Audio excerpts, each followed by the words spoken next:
പേര് മനോജ അല്ലേ?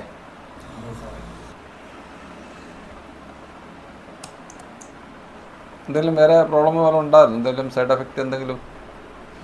ഇല്ല.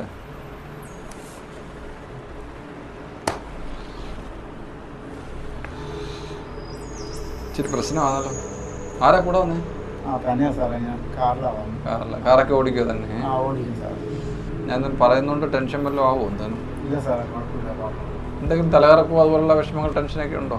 ഇല്ല സാറേ, മുമ്പ് മദ്യം കഴിക്കുകയായിരുന്നു. മദ്യം കഴിക്കുക, അത്യാവശ്യം സ്മോക്ക് ചെയ്യും. പക്ഷേ ഞാൻ ഇപ്പോൾ ഒരാഴ്ചയായിട്ട് ഭയങ്കര ക്ഷീണമാണ്, ചെറിയ പെയിനല്ലാണ്. അപ്പം ഞാൻ അതുകൊണ്ട് അത് നിർത്തിയതാണ് ഒരാഴ്ചയായിട്ട്. ബ്ലഡ് ക്യാൻസറാണ് ഇത്. ബ്ലഡ് മൊത്തം സ്പ്രെഡായി പോയി കേട്ടോ. കൂടിപ്പോയാൽ മാക്സിമം 2 വീക്സ് 1 മന്തിനകത്ത് എന്തും സംഭവിക്കും.